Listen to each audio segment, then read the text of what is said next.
Hello, friends. This is Dave Hurwitz, executive editor at ClassicsToday.com. One of you mentioned that a certain box set was still available, and I was a little surprised. So I thought I'd take a look, and sure enough, it's still around. So I thought I would have this opportunity to talk to you about it, because it's a lot of fun, actually.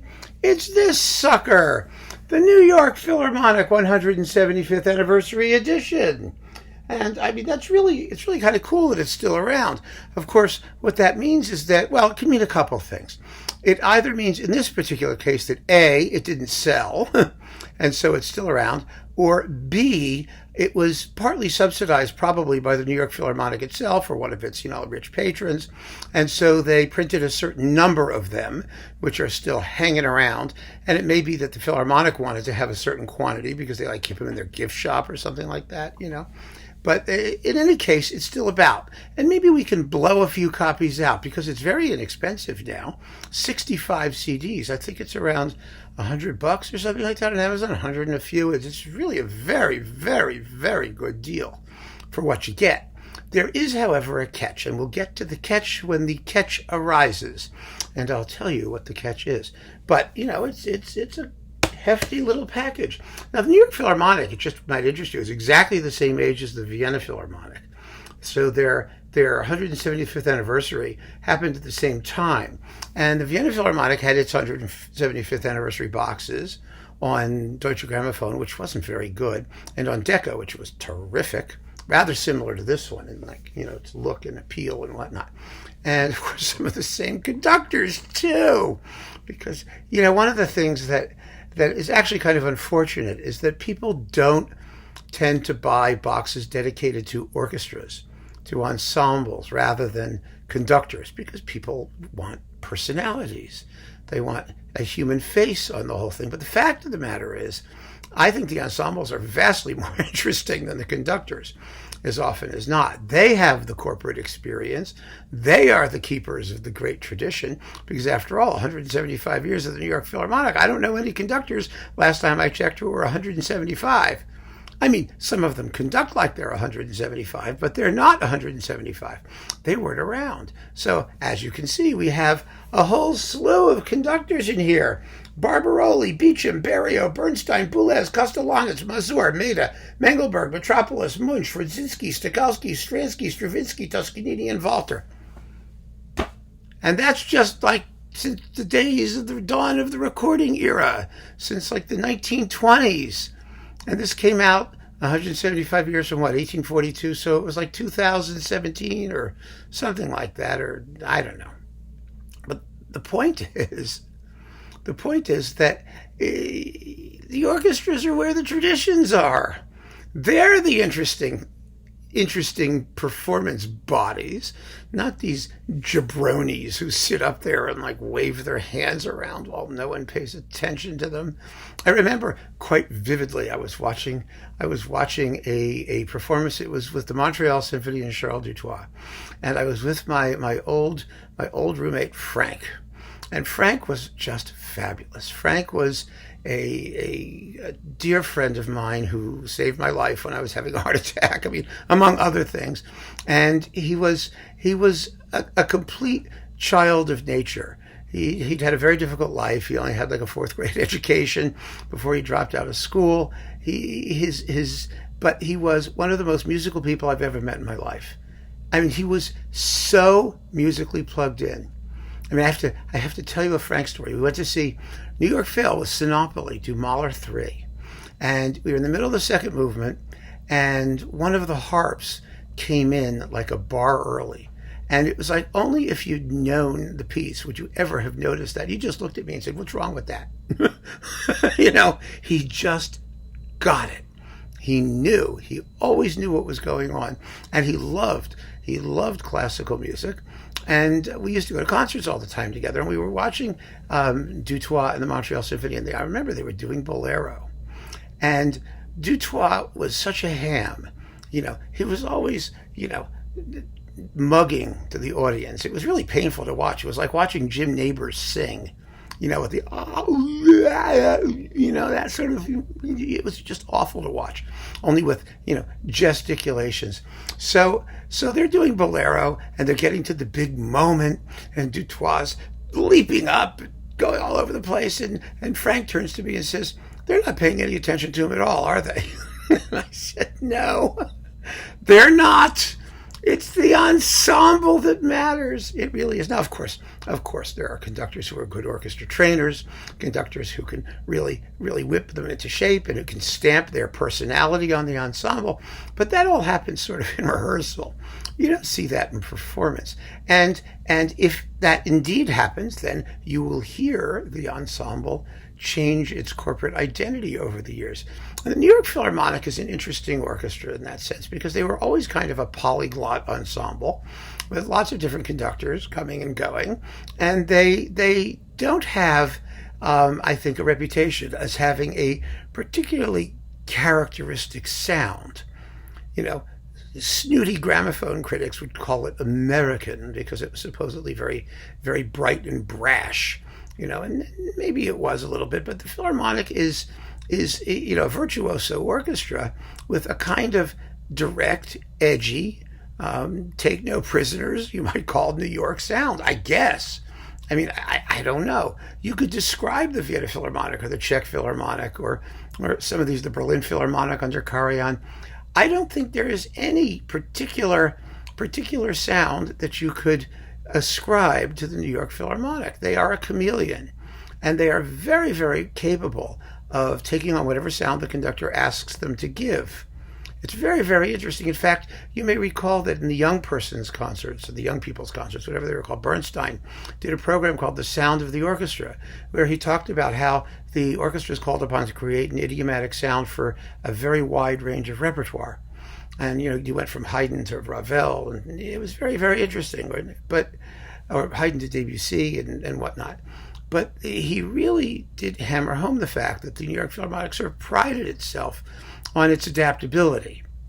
And that's also very much in evidence in this box. But this is 65 CDs, and we're going to go through all of them just for the fun of it. And if you want to get the set, you should get the set. I mean, because it's nicely packaged, and it comes with this attractive little hardback bookie here, like this, and so you can see what's on everything. In fact, I could do it all just from the book here, but I think it's sort of more fun to pull out all the discs and do it that way. So let's start with number 1. Let's see. We'll do them in bunches. Let's see. We've got 1 through 20. We'll do it in 3 clumps. 3 gigantic clumps. All right, so here's 1 through 20, and let's get going. First, Wagner, The Flying Dutchman, Strauss, Heldenleben, Ein Heldenleben, Camille Saint-Saëns, Le Rouet d'Omphale. Ooh, yeah, I love that. With Willem Mengelberg. And these are classic performances. And by the way, the transfers were all very, very well done of earlier stuff, mono stuff and whatnot. Really very, very good. And then we have Ambrose Thomas, the Raymond Overture, and the Largo from Dvorak's New World Symphony with Joseph Stransky. Yeah, we all remember Joseph Stransky, don't we? No, okay. So let's not worry about Stransky. Beethoven, the Eroica, and the first movement of the Fifth Symphony, and A Victory Ball by Ernest Schelling, again with Mengelberg. The Eroica is a very famous performance, and it sounds very good, too. It really sounds good. I am not kidding you. It sounds amazingly good, considering its date, which was early 20s, late 20s. Now we get to the Toscanini period. Beethoven 5 and 7, very famous performances, and the Brahms variations on the theme by Haydn. And these were all, of course, part of the Toscanini edition, and they've been part of thousands of other editions. And, we all know them, and they're famous, and they're very, very good. And then we have more Toscanini. We have Haydn's Clock Symphony, Mozart's Hofner, Mendelssohn's A Midsummer Night's Dream Suite, and Dukas, the Sorcerer's Apprentice, a wonderful, wonderful example of the orchestra's corporate virtuosity in the 1930s. Then we have, more Toscanini. I guess we have a lot of Toscanini. Orfeo, Dance of the Blessed Spirits, 3 Rossini overtures, the Preludes to La Traviata, and Wagner, the Siegfried Idyll, Götterdämmerungs, Dawn and Siegfried's Rheinfahrt, or Rheinfahrt, whatever it's called, his Rhine journey, and the Lohengrin Preludes. Okay, so that's more Toscanini. And then we get John Barbirolli. Yes, many people forget that he was a major failure in New York, which isn't entirely fair because anybody who came after Toscanini was going to be a major failure. He was very brave to take the position, and if he didn't do all that well, actually, he did better than people say. There's good stuff in here. Now, here's where we come to the first sort of catch. I mean, the Toscanini stuff was a minor catch because that's been around forever. But all of these other conductors now are starting to be reissued in boxes of their own, which did not exist when this behemoth was originally released. So if you have the other boxes, you can get just the bit you want from this, mostly, and you don't have to get the whole big box at all. But I will say the whole big box is a heck of a lot cheaper because, for example, the Barbirolli stuff was issued, it was only like 5 or 6 discs, or it was a very small number of discs, and it was quite pricey. They were charging like full price for it, which is half of what it cost to get this entire thing. So you might want it anyway. I don't know. We'll see when we get there. Okay, Schubert, Tragic, Brahms 2 with Barbirolli, yeah. And then Sibelius 1 and 2 with Barbirolli.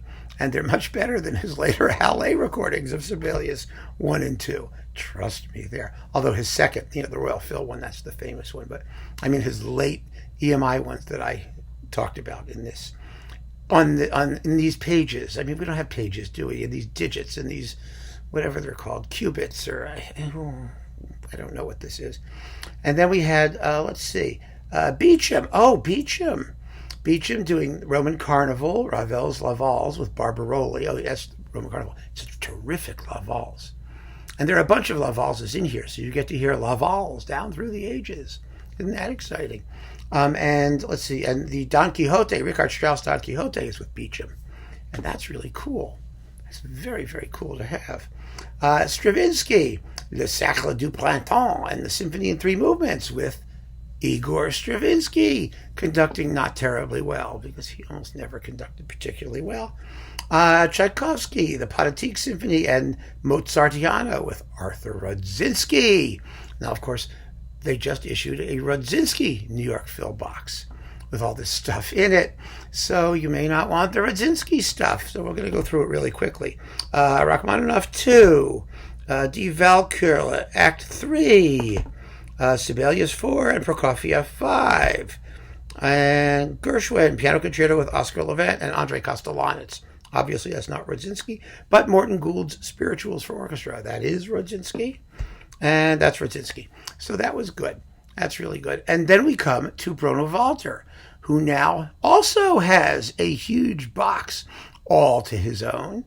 And so all of this stuff is in the Bruno Walter box, but we're going to go through it anyway, quickly, and we'll do the Bruno Walter stuff. So, Beethoven Symphonies 3 and 5, Mahler 4, Mahler 5, yes, Mahler 5, Dvorak 8, the Moldau by Smetana, Mozart Symphonies 39, 40, 41. But these are all the New York Philharmonic ones, which, are somewhat better. Often they're better than the Columbia one. That Dvorak 8th is really fast. Wow, baby. And this is, that's Bruno Walter. That was Bruno Walter. And CD20 is Charles Munch. We get the Saint-Saëns Organ Symphony, and with Walter Handel as the pianist. Walter Handel was the conductor in Chicago. He was the conductor of the Sibelius, I think the Sibelius Violin Concerto with Heifetz, wasn't he? One of those things, yes. And let's see, Mozart Concerto number 21 with Casa de Sue. These are with Charles Munch. So that's cool, and that's the first 20. So let me get the next 20. Let's see, here we go. This takes us up through 40, and we'll see what we get next. All right, 21. Okay, 21. Oh, this is Stokowski. It's the Vaughan Williams 6 and the Fantasia on green sleeves. Messiaen's L'Ascension, which Stokowski memorably recorded in Phase 4 glitzy stereo. And Wagner's Götterdämmerung, the Morning Thing and Siegfried's Rhine Journey and the Funeral March, all with Stokowski, which is always fun, just incredibly fun. And then we have, here's the box that we need to get. Metropoulos. Until we get the Metropoulos box, we're going to have to deal with the limited selection in here. But there we badly need a complete Metropoulos Columbia recordings. I mean, we just need them because the repertoire is so interesting. It really was. Okay. Morton Gould, Philharmonic Waltzes, Saint-Saëns, Le Rouet d'Omphale. See, this is how the nice thing where you get the repetition of these things, like Laval's and this stuff. It's wonderful because you can hear different conductors do the same repertoire, and that is part of the joy of one of these sets. And then we have Henri Rabaud, La Procession Nocturne, Saint-Saëns, La Jeunesse d'Hercule, Phaeton, and Nikos Skalkatas, 4 Greek dances. I just did a mention of his Greek dances in miniature masterpieces. The Greek dances by Skalkatas are wonderful, wonderful. Then we have the Berg-Wozzeck, the famous Wozzeck with Metropoulos, the first full recording of it with Mac Harrell and Eileen Farrell. And oh yeah, that's really fun. Eileen Farrell tells how Metropoulos insisted that they all memorize their parts because he memorized his part, and so they were doing Sprechstimme anyway, so they kind of faked a lot of it, but it's a very effective performance and very well recorded too for its day. Then we have more Metropoulos, Borodin, Symphony No. 2 in the Steppes of Central Asia, and the Caucasian Sketches by Ippolitov Ivanov. And Scriabin, the poem of Extase. Don't you love the poem of Extase? And Prometheus, the poem of fire. And Tchaikovsky's Suite No. 1 with Metropoulos, all with Metropoulos. This is so much fun. Metropoulos. Shostakovich 10. Oh, is that hot? It's absolutely fabulous. That was like within minutes of the ink being dry on the manuscript. This one and the Ancherl are just the best. Much better than Ravinsky. And also Schoenberg's Verklärte which was kind of a specialty of Metropoulos. And then we have more Metropoulos. Prokofiev, Romeo and Juliet Suite, Tchaikovsky's March Slav, Night on Bald Mountain by you-know-who, and Vaughan Williams' Tallis Fantasia, which is also marvelous and very swift. And I just wish they had also included the Vaughan Williams Fourth Symphony with Metropoulos, because it would make a great contrast to the Bernstein. The Metropoulos is just a scorcher, fast and vicious, and absolutely the most thrilling version of it probably anyone ever did. And then we have Bernstein. Okay, now, this Bernstein, this stuff has now been reissued 30 trillion times. And it's the majority of the box. At the time, there weren't so many other Bernstein boxes. So this is very well chosen selection of Bernstein stuff. Don't get me wrong, as you'll see. And again, we're going to go through it very quickly. But, you can get it so many other ways now. But if you've been hesitating, again, this is not a bad deal.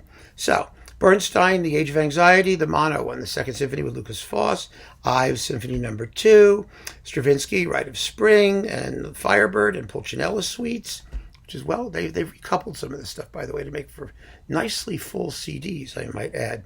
Debussy, The Image, the Clarinet Rhapsody, Ravel, Pavane for a Dead Princess, and the Mother Goose Suite, and Dukas, The Sorcerer's Apprentice, with an absolutely horrendous mistake at the climax, the very climax, when the magician comes back, the sorcerer, to see all the chaos that's going on, and the theme of the spell returns climactically, da-da-da, da-da-da.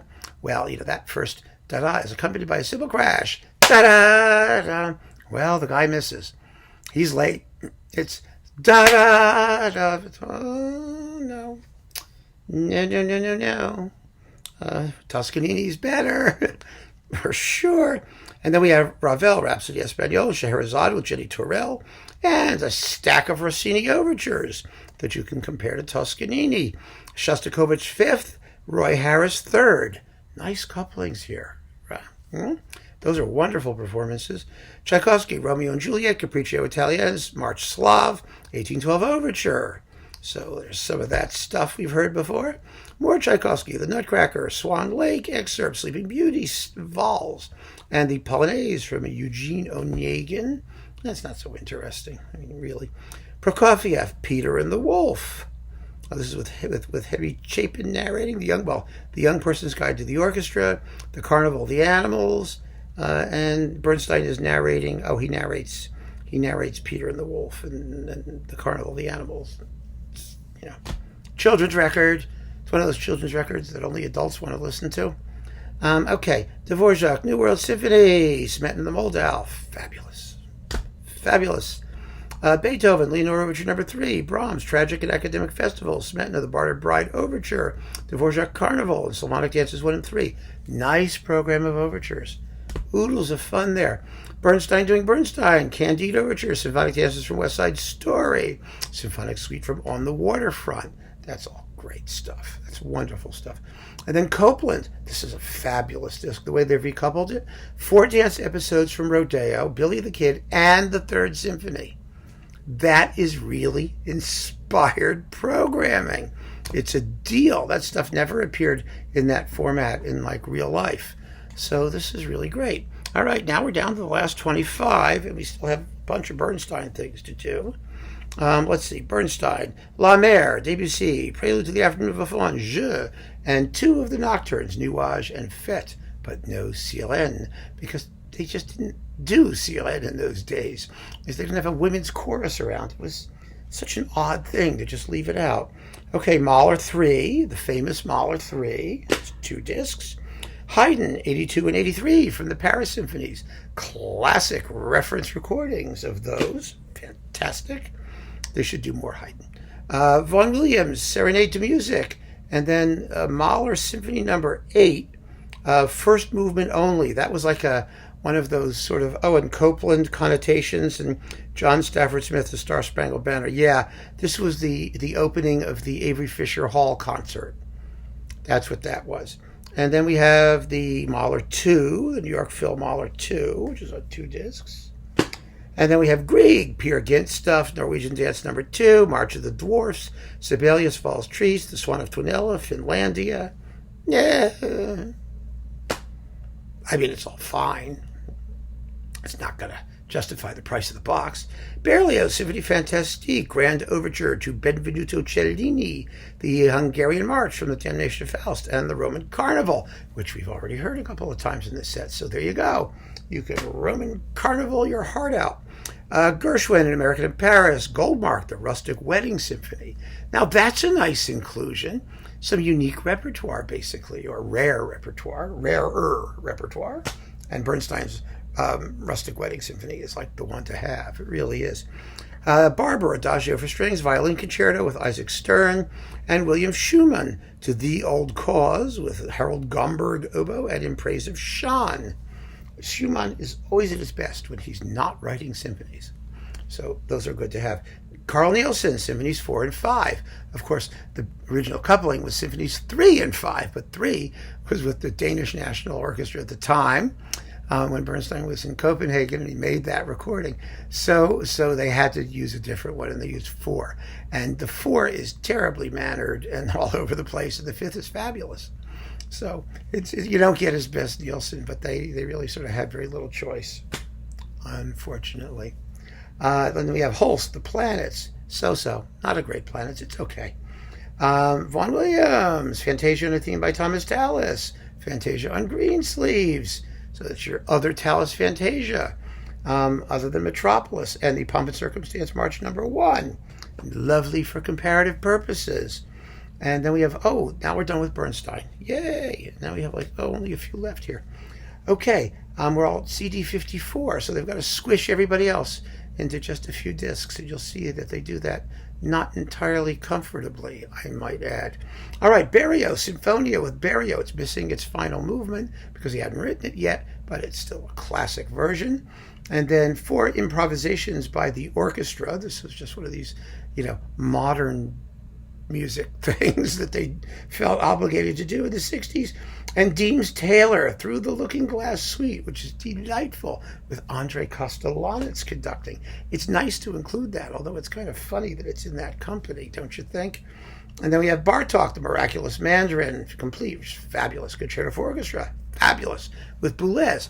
Remember, the Concerto for Orchestra was always on a single CD all by itself, and sometimes it was only an SACD, and it was treated very shabbily and strangely. So here it is with The Miraculous Mandarin, and that's great, with Boulez. Yay, that's a good one too. That's Boulez at his best. Schönberg, Verkleider de Nacht. See, we have another Verkleider de Nacht, the Metropoulos one. You can compare Boulez to Metropoulos. Guess who's better? Yeah, go Dimitri. And Berg, 3 pieces from the Lyric Suite. Let's see. Ravel, Valse Noble, the complete Mother Goose Ballet, and Bolero with Boulez. These are very, very good. I mean, his Ravel was always terrific. And Daphnis and Chloe, complete, one of his great New York Phil recordings, without question, first rate. So that's nice to have. Handel, the water music with Boulez, slightly controversial, I would say, and odd.